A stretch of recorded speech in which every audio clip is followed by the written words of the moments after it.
Hoje nós vamos meditar no profeta Joel. Estava preparando a aula da escola bíblica, que a gente falou um pouco sobre ele, né? E Deus realmente tocou no meu coração para trazer essa ministração que tem muito a ver com esse propósito de jejum que nós estamos fazendo, e que eu espero que toda a igreja esteja fazendo. Se você não começou, vai começar agora, porque você vai entender o que está aqui nesse texto, amém? Existe algo que é muito importante acontecer, né, quando nós estamos num processo de consagração. Aleluia! E isso tem a ver com quebrantamento, isso tem a ver com arrependimento. O tema dessa palavra é a promessa, mas o assunto é quebrantamento mesmo. Porque hoje nós estamos cada vez mais poderosos enquanto humanidade, né? A gente está alcançando o inalcançável, coisas grandiosas estão acontecendo. E, ao mesmo tempo, o nosso coração ele se infla ou incha de orgulho, não é? Muitas conquistas acontecendo ao mesmo tempo. É muito fácil, né, a humanidade agora se tornar cada vez mais arrogante e mais orgulhosa. Então, essa é uma palavra urgente para a igreja, porque tudo começa com a igreja de Cristo. Amém? Então, nós vamos falar um pouquinho sobre isso nessa noite. E eu quero ler com vocês Joel, capítulo 1, versículo 4. A gente vai ler vários pontos aqui de Joel, né? Então, eu vou resumir e conto a história para vocês, para a gente não ler muitos versículos de uma vez, né? Então, fala assim, ó, 1, 4. Peraí, senão não vai ter leitura. Não tem jeito mais. O que ficou da lagarta, o comeu o gafanhoto. E o que ficou do gafanhoto, o comeu a locusta. E o que ficou da locusta, o comeu o pulgão. Então, Joel, ele está trazendo uma mensagem aqui muito poderosa. Um diagnóstico da condição que Israel, mais precisamente ali Judá, né, se encontrava naquele momento. Era fácil do povo de Deus entender essa mensagem, porque era uma comunidade essencialmente agrícola, né? Para a gente é um pouquinho mais difícil ter essa visão, esse processo de gafanhoto, locusta, pulgão. A gente não tem nem ideia do que seja isso, né? E eu quero esses bichinhos bem longe de mim mesmo. Então, para a gente é um pouco mais difícil, né? Mas fui pesquisar as palavras no original para a gente poder entender o que cada um desses gafanhotos representavam naquela comunidade, o que podem representar na nossa vida também. Então, ele começa dizendo que o que ficou da lagarta, né, vão ter algumas traduções um pouquinho diferentes, o comeu o gafanhoto. Então, a gente tem algumas traduções que vão falar o quê? O cortador. Né? Então, é assim, aqui ficou o gafanhoto, que ficou do gafanhoto comeu a locusta, que ficou da locusta comeu o pulgão. São traduções diferentes para as palavras que eu vou dizer aqui. Então, a gente está falando do gafanhoto e aqui, no original, se chama gazan, que é o cortador. Então, esse gafanhoto, ele vem inicialmente fazer o quê? Cortar. Ele corta, ele remove, ele poda. Então, imagina numa plantação, de repente você vê algum dano começando numa plantação. Mas não acabou com a plantação ainda, começou devagarzinho. Então, começa com o cortador, que é o gazan, ok? Tudo começa com o gazan ali, com o cortador. É algo que a gente precisa começar a prestar atenção na nossa vida. Seja na nossa vida emocional, na nossa vida espiritual, na nossa vida financeira. Todas essas vertentes podem receber ataques desse tipo de gafanhotos. Entenderam? Então, as coisas começam pequenas. Eu estava sentindo falta de retorno, é isso? Então, tá. As coisas começam muito pequenas. A Bíblia, ela nos ensina a prestar atenção nas pequenas coisas. Quando a gente ministra cantares para os casais, a gente fala das raposinhas pequenas. Coisas pequenas que começam a corroer um relacionamento. E isso não é diferente em relação ao nosso relacionamento com o Senhor. É uma podadinha aqui. Hoje não deu para ler a Bíblia, beleza. Né?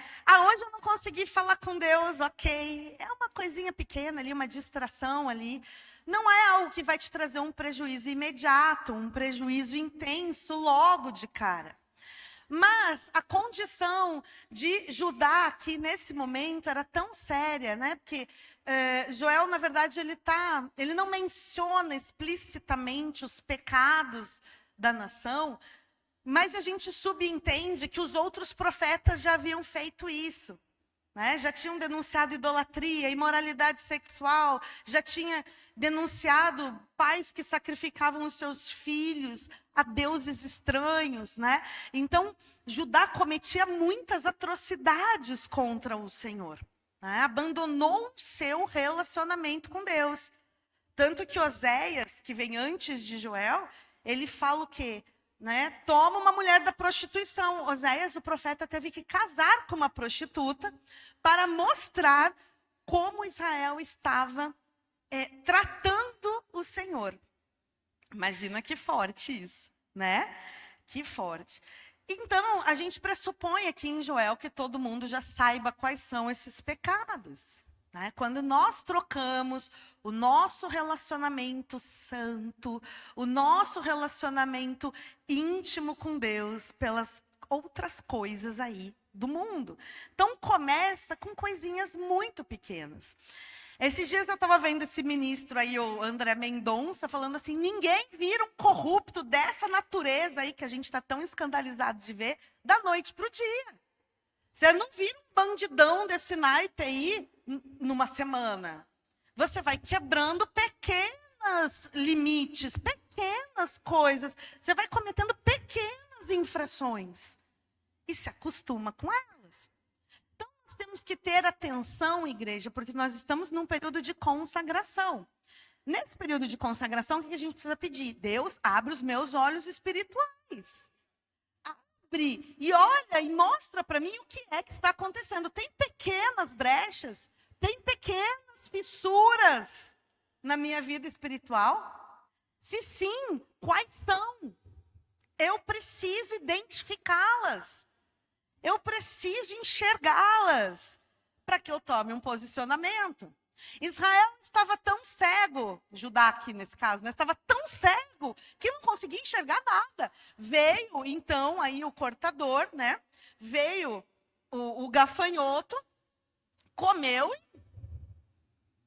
Quantas vezes nós estamos vivendo a nossa vida e se fosse, nossa, esquisito, aconteceu isso, mas... estranho, mas... a gente vai vivendo a vida assim normal, como se nada de anormal estivesse acontecendo, né? Às vezes nós nos acostumamos com aquela situação. Você fala, mas esquisito, né? Trouxe um prejuízo aqui, ou essa situação aqui. Mas a gente mesmo passa por cima.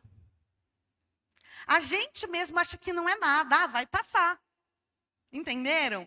Então, o que nós precisamos nos posicionar aqui e agora? É nesse ponto aqui. Poxa, eu vi uma pequena brecha, eu vi um ponto, é aqui que eu preciso atuar urgentemente, para que o pecado não progrida. O que Joel mostra é que essa devastação, na verdade, ela foi progressiva, de acordo com o pecado do povo. Vocês entendem? O pecado, as consequências do pecado são progressivas na nossa vida também. Então você começa vendo aquilo que não devia ver. Você fala assim, mas foi só uma vez, ninguém é santo. Né? Tem essas mentiras de Satanás, assim. Todo mundo aqui é santo. Todo mundo aqui é santo, lavado e remido no sangue de Jesus. né? Ah, foi só um palavrão. Só um, vai, nem é tão grave assim esse. É só isso aqui. Foi só uma murmuraçãozinha, eu só reclamei um pouquinho, né? Então, algumas coisinhas vão passando desapercebidas. A gente já está achando isso normal, porque o ciclo é esse, queridos. A gente normaliza aquilo que é errado. A gente se acostuma com o que é errado. E a sensibilidade que o Espírito Santo coloca na nossa vida é justamente para que a gente sinta imediatamente quando errou. Poxa, falei o que não devia ter dito. Ah, eu vi o que não deveria ter visto. Eu me posicionei de uma forma que eu não deveria ter feito, né? Aquilo já atuar no nosso coração imediatamente. Amém? Aqui então a gente entende que esse gafanhoto, né? Ele pegava, ele comeu, ele pegou aquilo que já tinha sobrado da colheita ali, né? Depois vem o migrador, que aí no texto que a gente está projetando é a locusta. Gafanhoto que comeu a lagarta, perdão, lagarta, gafanhoto e agora locusta, né? O migrador, que no hebraico é arbé, migrador. Agora já não é um pontinho acontecendo na nossa plantação. Vamos imaginar que nós somos fazendeiros aqui. E todo mundo tem que cuidar da sua vida espiritual como se fosse uma plantação.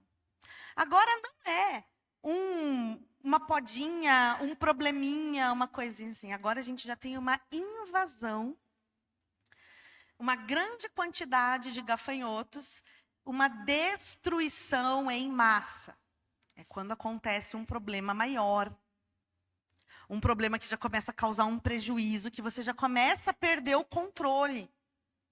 Ah, então, imagina lá na nossa plantação, de repente você achou que ia colher, né, X, e você colheu 1/10 do X.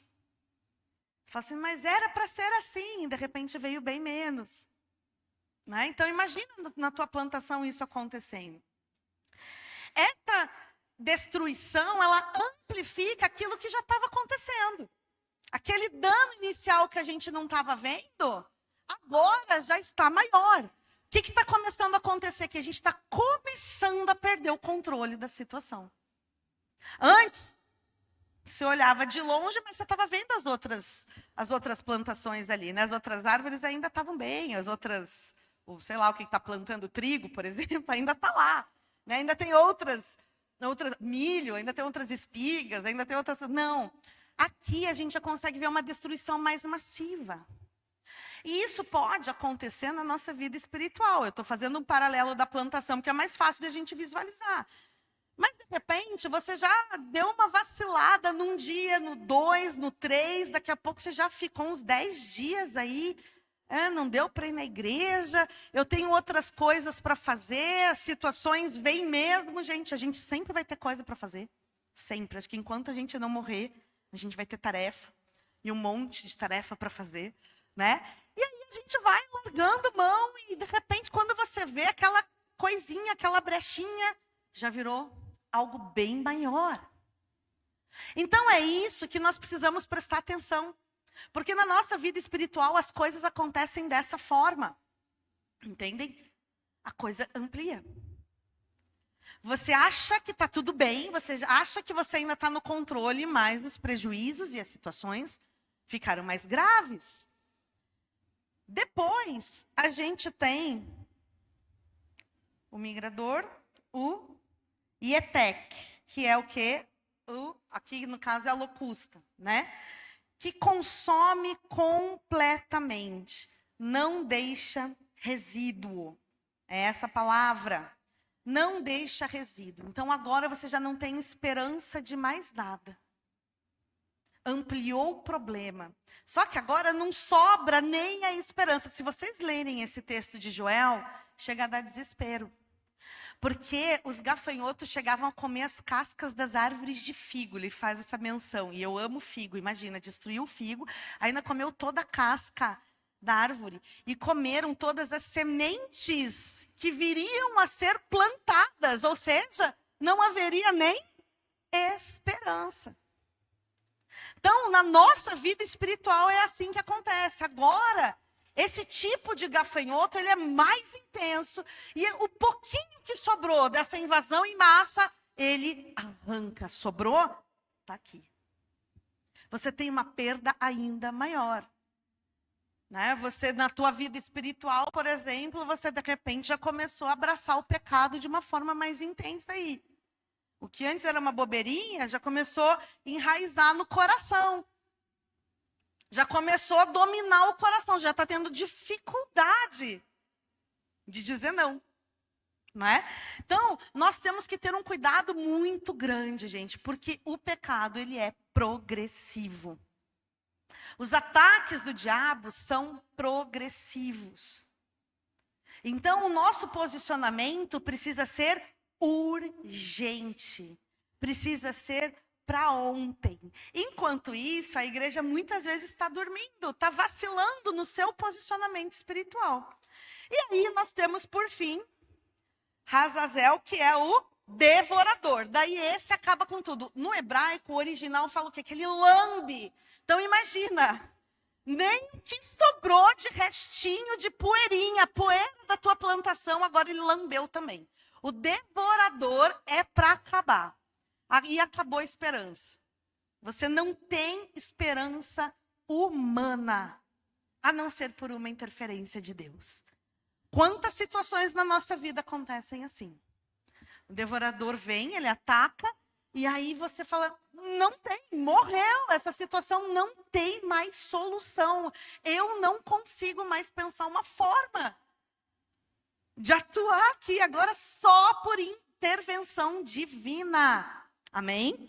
Então, nós identificamos aqui esses gafanhotos, né? E aqui é um cenário de terra arrasada, é o estágio final. Você não tem mais o que plantar, você não tem esperança no futuro, porque comeu até a semente, você não sabe mais nem o que você vai fazer daqui para frente, né? Esse é o cenário mais doloroso, com toda certeza. A grande esperança, a grande notícia é que Joel vai falando de tudo isso. Só que ele diz assim, e essa é a linda mensagem de todos os profetas. Se houver arrependimento, se houver arrependimento, se houver arrependimento, aleluia, a graça e a misericórdia de Deus vem. Assim como a justiça estava acontecendo, e o povo estava sentindo, né, nas suas plantações, até os animais ficaram gemendo, porque não tinham o que comer. Foi um cenário terrível, né? Aqui a gente vê o que então? Quando o povo se arrepende. Vamos ali, Joel 2, do 12 até o 17. Que fala assim. Aí sim. Isso aqui é muito forte, ó. Chorem os sacerdotes. 12, né? Ainda assim, agora mesmo. Deixa eu ver se é isso. 12 ao 17, é. Ainda assim, agora mesmo diz o Senhor: convertei-vos a mim de todo o vosso coração. E isso com jejuns, com choro e com pranto. E rasgai o vosso coração e não as vossas vestes. Convertei-vos ao Senhor vosso Deus, porque Ele é misericordioso, compassivo e tardio em irar-se, e grande em beneficência, e se arrepende do mal. Quem sabe se voltará e se arrependerá e deixará após si uma bênção em oferta de manjar e libação para o Senhor vosso Deus. Tocai a buzina em Sião, santificai um jejum, proclamai um dia de proibição, congregai o povo, santificai a congregação. ajuntai anciãos, congregai os filhinhos e os que mamam, e saia o noivo da sua recâmara e a noiva do seu tálamo. Chorem os sacerdotes, ministros do Senhor, entre o alpendre e o altar e digam: poupa o teu povo, ó Senhor, e não entregues a tua herança ao opróbrio, para que as nações façam escárnio dele. Porque diriam entre os povos: onde está o seu Deus? Aleluia. Aleluia. Aleluia. Queridos, quando a gente está falando de voltar o coração, nós não estamos falando de uma emoção, de uma mera emoção. Você pode vir aqui na igreja, você pode chorar diante do Senhor. E amanhã você pode continuar fazendo as mesmas coisas que você vinha fazendo antes. E isso não adianta nada. Então, Joel, ele está trazendo uma luz aqui muito importante para a gente. Rasguei o coração. Porque qual que era o costume antes? Eles usavam essa roupa assim, tipo de pano de saco, né? De linho. Rasgavam para mostrar que estavam arrependidos. Mas o coração continuava duro, continuava fazendo as mesmas coisas. Quantos de nós a gente se sente tocado por uma canção, por uma oração, por uma palavra? A gente até chora na presença do Senhor, mas o coração não converte. O coração continua endurecido. E o Senhor fala: muda enquanto é tempo, muda enquanto é tempo. Vai, muda. Mas o coração está lá, resistente, não faz. Por quê? Porque está começando a querer se agarrar com o pecado. Está seduzido pelo pecado. Queridos, então o que é que a gente precisa fazer? Nós precisamos rasgar o coração e não as vestes. O coração é o centro da tua vontade. A vontade, ela está no coração. Ah, não estou com vontade de ir na igreja. Ah, não estou com vontade de orar. Rasga esse coração. Rasga o teu coração. Ele é o centro das decisões da sua vida. A Bíblia fala assim: de tudo que você tem que guardar nessa vida, não é guardar dinheiro que você tem que guardar, você tem que guardar o teu coração. Porque dele procedem as saídas da vida. Tudo que você fizer e toda a vida que você vai desenhar daqui para frente é resposta do teu coração. Então, se o teu coração está endurecido, abrirão legalidades para que esses gafanhotos nos ataquem. Se o teu coração está quebrantado, humilhado na presença do Senhor, diante de Deus, as coisas mudam. Amém? As coisas são transformadas. Então, a palavra aqui para nós é arrependimento. O que nós falamos que é o arrependimento? Mudança de mentalidade. Eu me arrependo. Poxa, eu estou sendo uma pessoa chata. Eu estou sendo uma pessoa... Meu marido falou esses dias assim para mim. Ah, na ressurreição, a gente vai ter que ter corpo mesmo. Senão eu vou te confundir com a minha mãe, que você está pegando muito no meu pé. Se for sua voz. Falei: Jeter, o que é isso?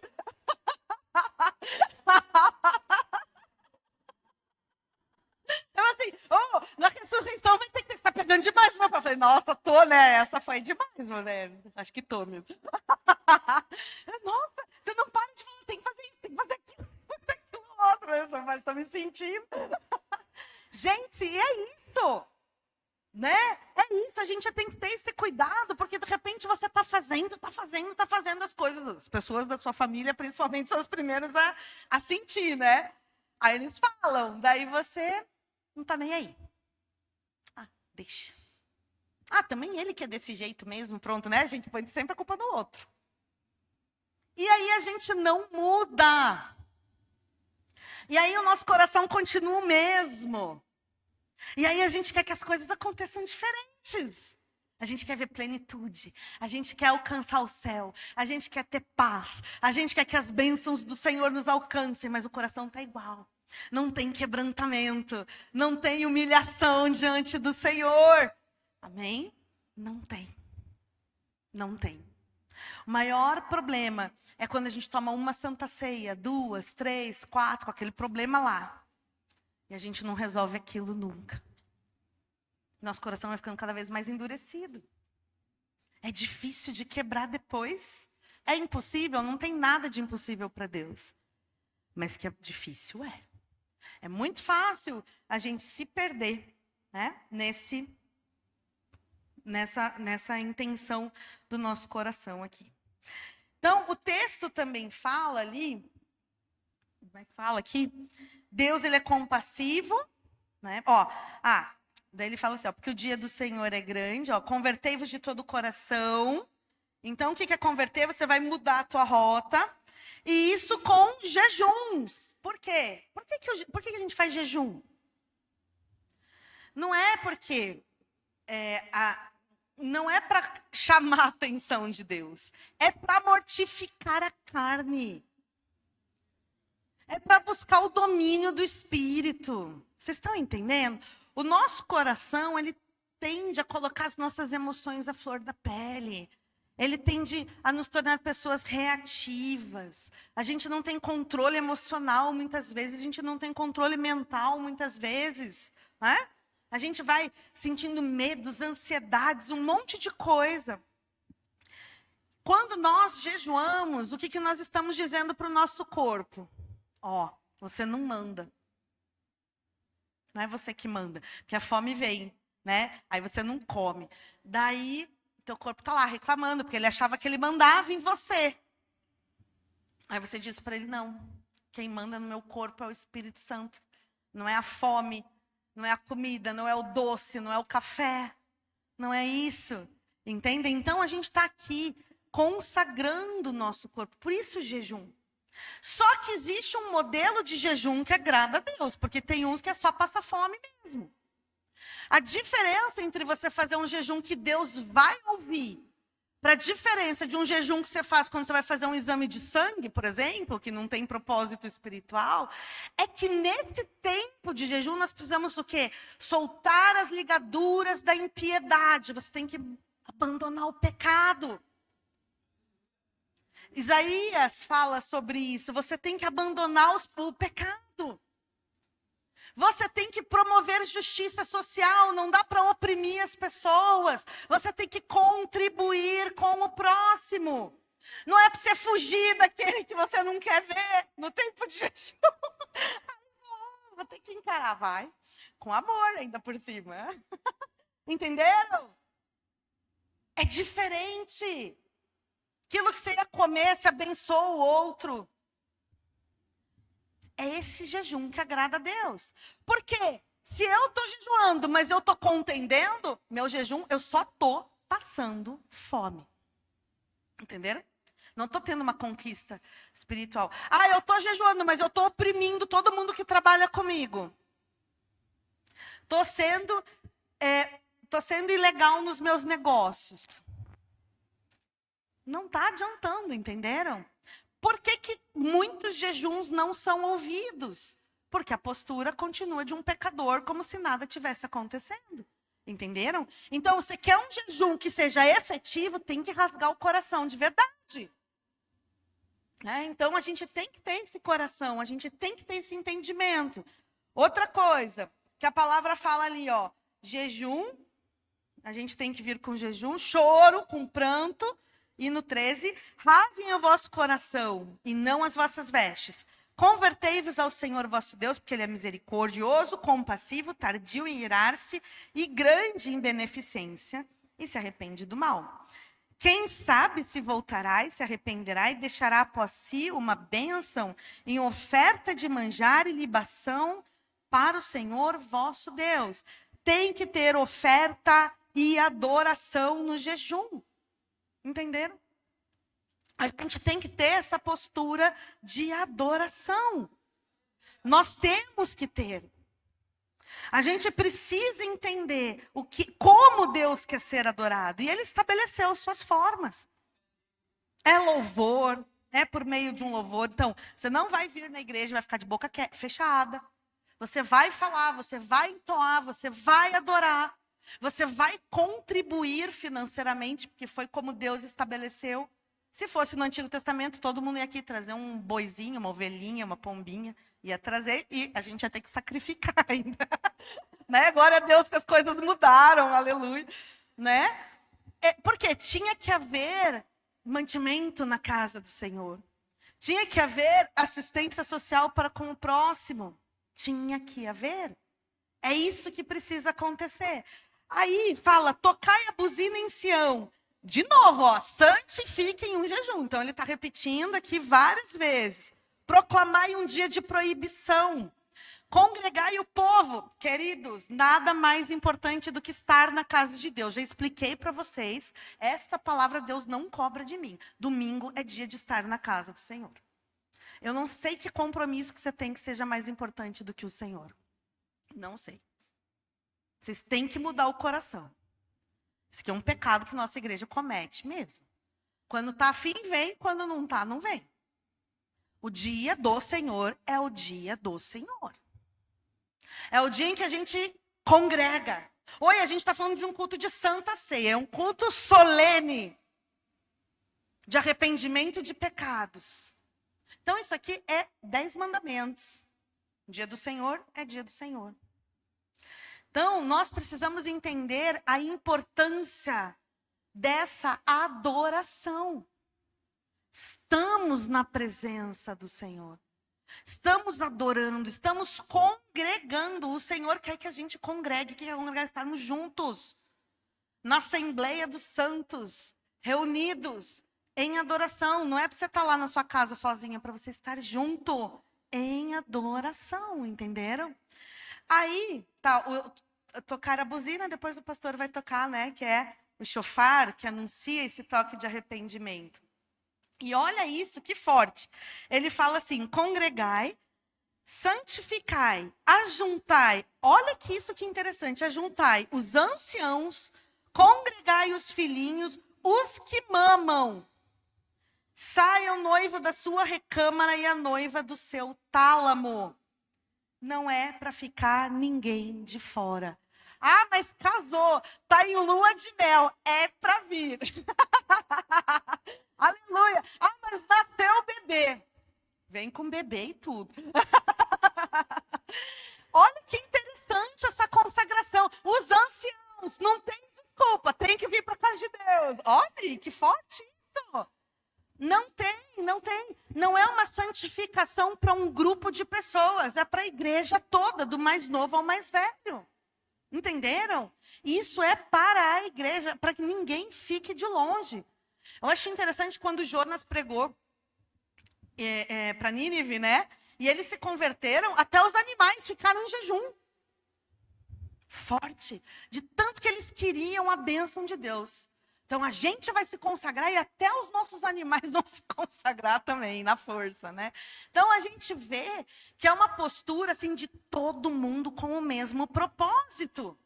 Não adianta a gente estar jejuando, mas você não me engaja junto. Não adianta, isso não funciona. A gente perde força. A gente perde força. Nós precisamos o quê? Da unidade do Espírito aqui. Entenderam? O inimigo, ele tenta dividir, Deus, ele quer unir. Unir o quê? No propósito. Então, esteja unido no propósito que Deus está falando, que Deus está chamando. Aleluia. Glória a Deus. Chamem os sacerdotes, os ministros do Senhor, entre o alpendre e o altar e digam, poupa o teu povo, ó Senhor, e não entregues a tua herança ao opróbrio, a vergonha. Não deixe o teu povo ser humilhado. Né? Então, os sacerdotes, os ministros, aqueles que estão aqui à frente, os líderes de célula, eles têm que fazer o quê? Clamar. Clamar. Clamar pelo povo. Pedir a misericórdia de Deus. É nosso papel, é nossa responsabilidade interceder para que o Senhor abençoe o povo. Amém? E aí, nós temos em Joel ali, 28, a promessa, né?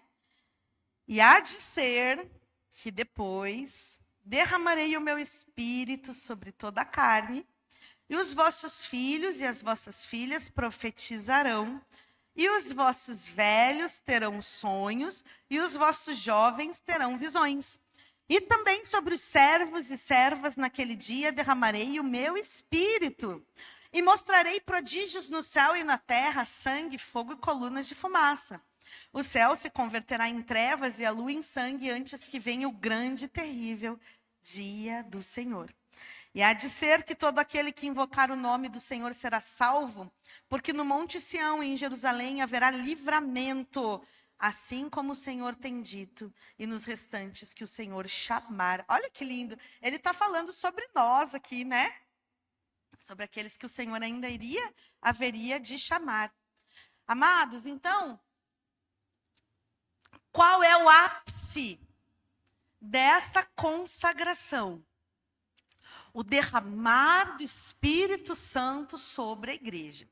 Joel é Antigo Testamento, então ele estava profetizando que o Espírito Santo agora, ele não seria derramado apenas sobre reis e profetas, porque antigamente o Espírito Santo, ele só era dado a algumas pessoas. Um profeta, um líder, ele não era para a igreja toda. Amém?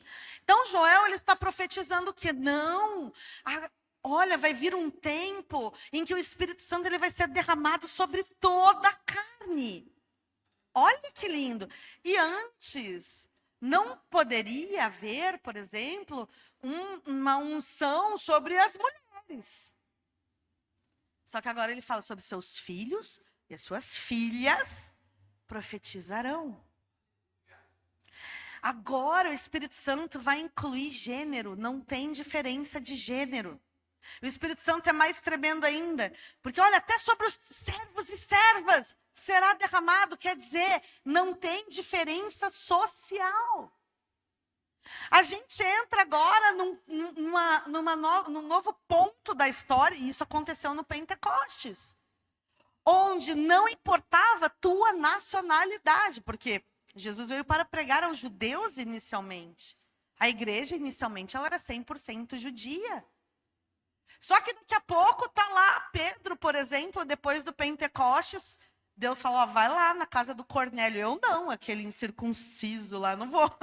Aí o Espírito Santo falou, vai porque ele foi batizado com o meu Espírito. E o Pedro ficou, e agora, o que eu faço? Porque o Espírito Santo está na vida dele também. A igreja teve que aceitar quem? Os gentios. Não tem diferença de gênero, não tem diferença de raça, não tem diferença de nações, não tem diferença de nada diante do Senhor.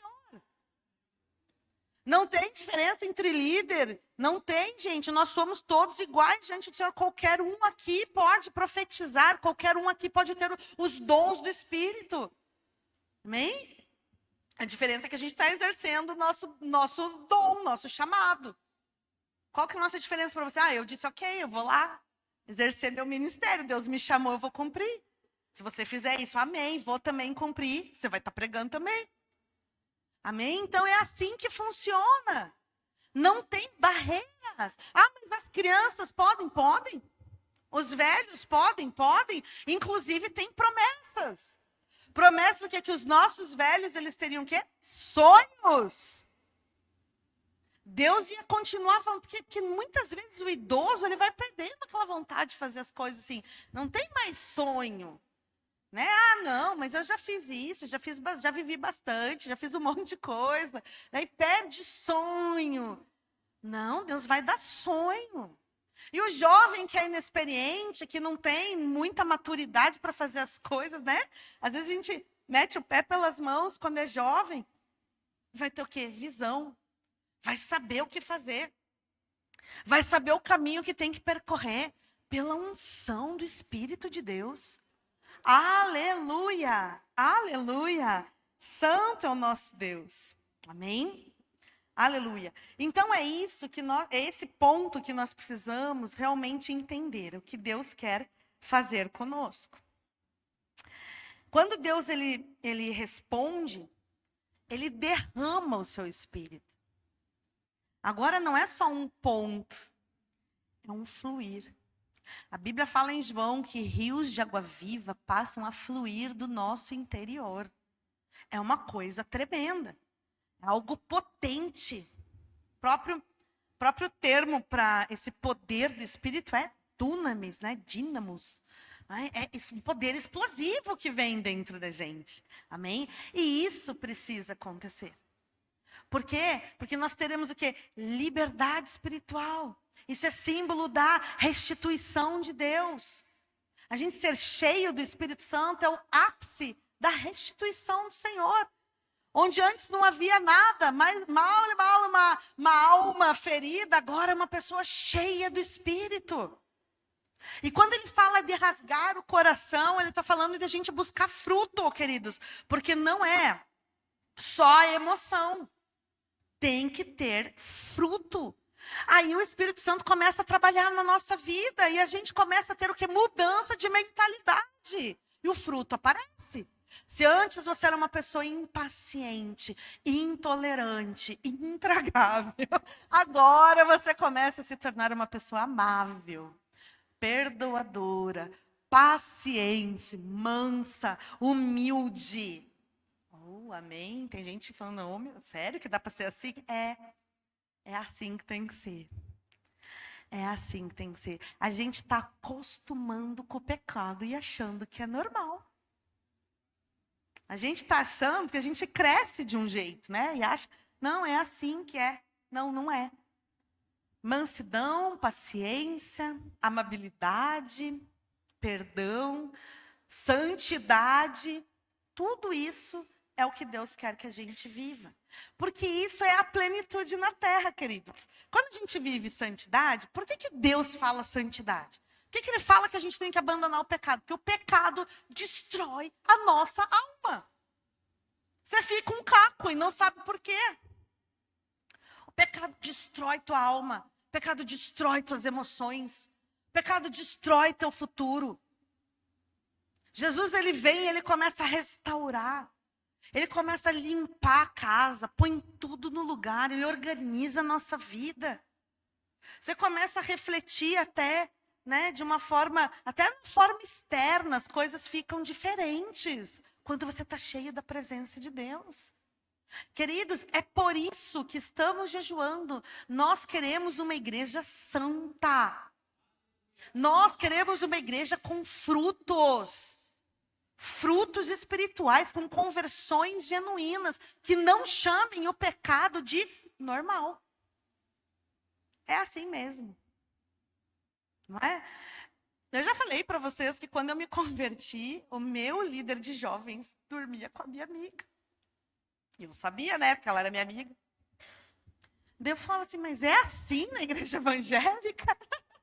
Da onde eu vim, não. Não pode.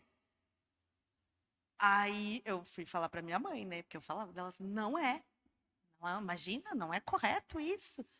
Fui pesquisar na palavra de Deus, falei, como é? Aí eu fui falar para ela, viu? Você está em pecado. Não é assim, não pode. Não é normal, entenderam? Não é normal o pecado. Se um dia você teve uma experiência negativa com alguém crente, a gente até vai pedir perdão nessa noite, porque falharam contigo, te mostraram um evangelho distorcido.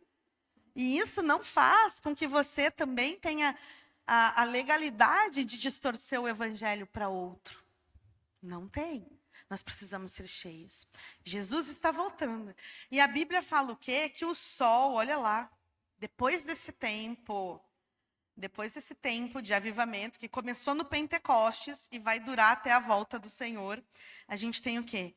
E o sol se converterá em trevas e a lua em sangue, antes que venha.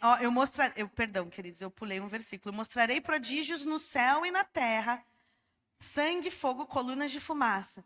E o sol se converterá em trevas e a lua em sangue, antes que venha o grande e terrível dia do Senhor. E há de ser que todo aquele que invocar o nome do Senhor será salvo, porque no Monte Sião e em Jerusalém haverá livramento, assim como o Senhor tem dito, e nos restantes que o Senhor chamar. Eu e você aqui, ó, glória. Aleluia. Aleluia. Queridos, o Pentecostes, o Espírito Santo já foi derramado sobre a igreja. A gente está buscando o batismo para aqueles que ainda não receberam. Amém? Mas a gente está vendo que nós vimos agora, nos últimos 10 dias, o homem indo à lua. E para mim, isso é um sinal muito importante. Muito sério. Porque eu já li reportagens há uns 6 anos atrás que o Bill Gates, ele tem um plano aí de jogar uns negócios aí na atmosfera para cobrir o sol. Para a gente não ter os efeitos do sol na nossa Terra. A gente sabe que tem um projeto, a gente tem uma corrida geopolítica agora, né? Estados Unidos e China disputando a Lua. Vocês acham que vai dar o quê isso aí? Sangue, entenderam? Há tempos atrás eu falei sobre as luas de sangue, né? Sempre que tem uma lua de sangue acontece um evento muito forte em Israel. E olha o que tem acontecido nos últimos tempos, quando aconteceram essas luas de sangue. Agora, eu entendo aqui que nós podemos ter até mesmo guerras, né? Por conta dessa conquista lunar. Há tempos atrás isso era impossível na nossa cabeça. Outra coisa que me chamou a atenção, que eu fiquei assim, tocada. A gente vê aquele astronauta, o Victor. Não é o Victor Buten, eu tô com isso na cabeça. É Victor Glove. Victor Glove. Aquele que é negro. Ele é cristão, né? E no dia da Páscoa, ele trouxe uma mensagem que ninguém, né, poucas redes televisivas trouxeram essa mensagem. Eu estava assistindo a Globo nesse momento e ela falou assim, ele disse que amava a esposa dele desde a lua, mas não foi isso que ele disse. Ele falou isso também. Ele falou sobre o amor de Deus. Que todas as pessoas deveriam sentir o amor de Deus. Esse homem pregou. Essa missão foi transmitida pela internet, ao vivo, durante todo o tempo. Eu não sei quantas nações ouviram essa mensagem. Não sei se todas as nações ouviram essa mensagem. Mas a gente tem uma pregação massiva do Evangelho, porque muita gente estava ligado assistindo a tudo isso. E ele nunca negou sua fé, levou uma Bíblia assim para o espaço, tem falado de Cristo o tempo todo. Tem falado, tem testemunho. Os olhos da humanidade estão sobre a vida daquelas 4 pessoas agora. E esse homem não está perdendo a oportunidade de pregar de Cristo. Isso aqui é foco na missão.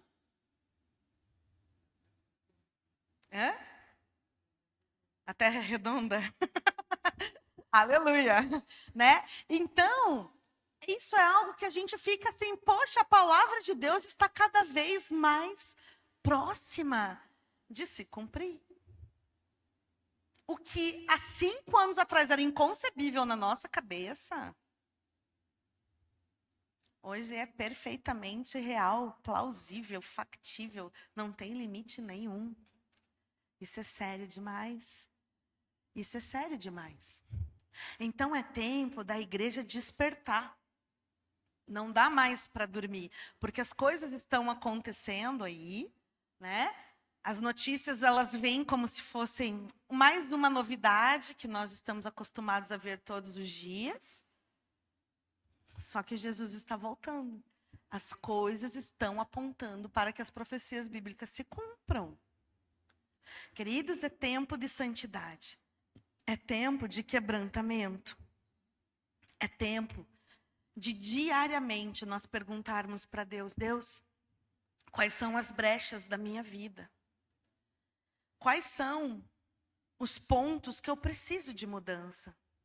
Eu fiquei realmente muito tocada com o depoimento dessa tripulação, né? A gente estava assistindo ao testemunho deles e eu achei muito linda aquela astronauta Cristina. Ela fala assim, ela falou assim, o que é uma tripulação? É alguém que se sacrifica pelo outro para que a missão aconteça. Eu achei uma mensagem tão profunda para a gente trazer para a gente como fiéis ao Evangelho. Que sacrifício você precisa fazer para que a missão de Cristo aconteça através da sua vida? O que é que você precisa tratar no seu relacionamento com Deus para que você produza frutos de justiça? Para que você avance na pregação do Evangelho? Para que você seja um testemunho vivo aonde você estiver? Queridos, quando nós fizermos isso, essa igreja não terá cadeiras suficientes. Porque o teu testemunho será um testemunho verdadeiro e fiel. Quando nós somos curados, restaurados e cheios do Espírito, acontece o que aconteceu com Atos 2. Um impacto, uma bomba atômica praticamente de poder caiu em Jerusalém. E mudou a história da humanidade para sempre. A igreja foi instituída. Se formos cheios do Espírito, nós terminamos esse ano com multiplicações de células, com discipulados sadios acontecendo, com vidas sendo restauradas perante o Senhor. Porque o Evangelho será um Evangelho pregado com autenticidade e não com hipocrisia. Quando a gente rasga o coração, nós estamos rasgando a hipocrisia. Estamos rasgando a mentira, que o mundo lá fora está cansado. Então a gente começa a viver uma vida plena no Senhor. E isso é a vida que Jesus disse. A vida é vida em abundância quando você tem. E você sente alegria no Senhor. E você sente a bênção de Deus. Ah, vai ter prova? Vai. O que fez Paulo e Silas cantarem na prisão? A alegria do Senhor, que é a força deles. Estavam vivendo o Evangelho. Estavam vivendo uma verdade. Jesus deu o caminho. Por que a gente não passa por ele? Vamos abandonar o pecado. Vamos quebrantar o nosso coração em nome de Jesus. Eu estava lendo que o Exército dos Estados Unidos e a NASA, eles têm um protocolo para todas as missões que são diários, né? Todos os dias eles falam, o que era para a gente fazer? Qual era a missão? Fizemos? O que deu errado? Como que eu posso corrigir isso para amanhã? Todo dia. Nós temos que ter uma visão mais clara da nossa vida, sabe? A coisa espiritual é muito mais importante do que qualquer missão lunar. E a gente leva o espiritual como se não fosse nada, entenderam? No máximo, numa santa ceia, vai fazer uma reflexão mais profunda da condição espiritual. E não é isso, amados. Por isso que eu quero convidar a igreja a se quebrantar nessa noite. A buscar Deus de verdade. A buscar Deus de todo o coração. De rasgar o coração e não as vestes. De rasgar o coração diante do Senhor. O Senhor fala, Senhor, se eu vivi uma vida dupla. Se eu vivi algo, Senhor, uma hipocrisia do Evangelho, me perdoa, porque a partir de hoje eu quero as coisas diferentes. Eu quero frutificar. Eu quero ser luz. Eu quero curar. Eu quero ser cura nas tuas mãos. Eu quero pregar. Eu quero anunciar em nome de Jesus. Eu quero viver esse tempo de restituição. Porque antes desse derramar do Espírito, sabe o que Deus fez no capítulo 2? Restituiu tudo o que os gafanhotos haviam roubado desse povo. O teu posicionamento espiritual afeta a tua condição. O teu posicionamento de quebrantamento pode mudar a tua realidade. Não só financeira, como principalmente tua condição espiritual. Muda a tua vida para sempre. Você está cansado dessa vida? Está precisando de arrependimento. Eu estou cansada, eu não aguento mais. Está faltando arrependimento. Está faltando santidade, entenderam? Aleluia. É o tempo de nós nos quebrantarmos diante do Senhor. Eu vou convidar o pastor Jeter para vir aqui, que ele vai tocar chofar para a gente. Para a gente se posicionar em quebrantamento e oração.